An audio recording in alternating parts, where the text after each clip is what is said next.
बसपा प्रदेश अध्यक्ष ने समाजवादी पार्टी और भाजपा पर जमकर हमला बोला। बसपा प्रदेश अध्यक्ष ने समाजवादी पार्टी पर हमला बोलते हुए कहा कि अखिलेश यादव का पीडीएफ फॉर्मूला ये पूरी तरह से परिवारवाद है। बहुजन समाज पार्टी के तत्वाधान में विधानसभा जलालपुर के अंतर्गत सेक्टर बड़ेपुर मेलाहिया बाग में पूर्व एमएलसी एवं मुख्य मंडल प्रभारी भीमराव अंबेडकर की अध्यक्षता में आयोजित बूथ स्तरीय मीटिंग में बसपा प्रदेश अध्यक्ष विश्वनाथ पाल ने आगामी त्रिस्तरीय पंचायत चुनाव एवं 2027 की तैयारी को लेकर बसपा पदाधिकारी कार्यकर्ताओं को दिशा निर्देश दिए। वहीं कई लोगों ने बसपा ज्वाइन की। समीर चौधरी के नेतृत्व में सपा भाजपा छोड़कर बब्बू श्रीवास्तव, सुशील जायसवाल, नमन पटेल सैकड़ों की संख्या में लोगों ने बसपा ज्वाइन किया। नगर आए हैं क्या?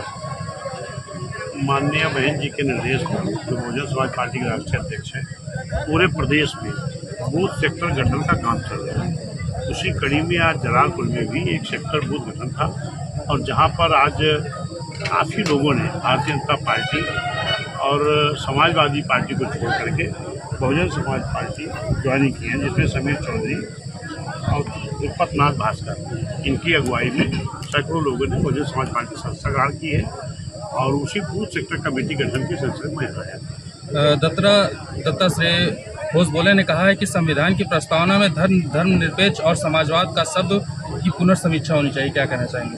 देखिए, ये हमेशा समीक्षा कराते रहे। ये जो लोग हैं जो इस तरह की बात करते हैं वो हमेशा समीक्षा की बात करते हैं, लेकिन डॉक्टर बी आर अम्बेडकर साहब ने जो भारतीय संविधान बनाया है, उस संविधान में इस देश में रहने वाले सभी जाति, धर्म, समाज के लोगों को ख्याल रखते हुए उन्होंने संविधान का गठन किया है। और आज इस देश में वही बाबा साहब के बनाए हुए संविधान से आज 75-76 साल हो गया देश चलते हुए, और ये देश बाबा साहब संविधान से चलेगा। ऐसे बोलने वाले लोगों से कोई मतलब नहीं। इटावा में एक यादव समाज कथावाचक था, उसको मुंडन कर दिया गया है, इस पर आप क्या कहते हैं? ये गलत है। विद्वान तो किसी भी समाज में पैदा हो सकता है।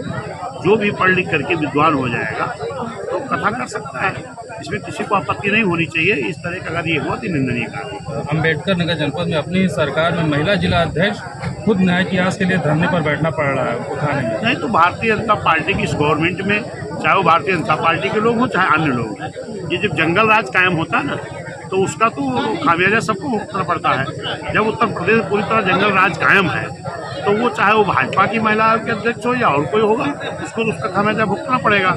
और आज पूरे उत्तर प्रदेश में आम जनता ये चाह रही है कि पुनः बहन जी की सरकार लाई जाए। जिस तरह बहन जी की सरकार में कानून का राज चल रहा था, सर्व समाज का विकास हो रहा था, नौजवानों को रोजगार मिला, तो सब छिन गया है। आज नौजवान, हमारा पढ़ा लिखा नौजवान प्रयागराज में धरने पे बैठा है और यहाँ बहन जी ने करीब 5000 के ऊपर प्राइमरी विद्यालय खोलने का काम किया था। तो यहाँ तो 5000 से ज़्यादा विद्यालय बंद करने की साजिश कर रहे हैं और विद्यालयों के एक दूसरे में मर्ज करने की बात कर रहे हैं। कैसे हो सकता है? प्राइमरी स्कूल गाँव में भी इसलिए खोले गए थे ताकि गरीब समाज का बच्चा नजदीक में पढ़ाई कर सके। ये सरकार की हर नीति फेल है, चाहे शिक्षा की नीति हो, चाहे रोजगार की नीति हो, चाहे न्याय देने की बात हो। आज पूरे उत्तर प्रदेश में जो नौजवान फार्म भरता है नौकरी के लिए, जब परीक्षा देने जाता है तो पर्चा लीक हो जाता है, मायूस होकर लौट के चला आता है। तो ऐसी सरकार से आम जनता को अब उम्मीदें खत्म हो गई है। चाहे वो एससी हो, एसटी हो, ओबीसी हो, पिछड़ा हो, मुस्लिम हो, चाहे न्याय पसंद ब्राह्मण क्षत्रिय वैश्य हो, ये सारे लोगों ने एक बंड बनाया है कि जो 7 से 12 तक सरकार थी माननीय बहन जी की, क्योंकि उसके बाद भी जो सरकार आई है उसमें भी खूब गुंडाई थी और आज जो चल रही है इसमें भी गुंडाई है। तो बहुजन समाज पार्टी सरकार में गुंडाई समाप्त थी। आज आम जनता का एक नारा है कि उत्तर प्रदेश को गुंडा मुक्त बनाना, और गुंडा मुक्त बनाना बहन जी की सरकार से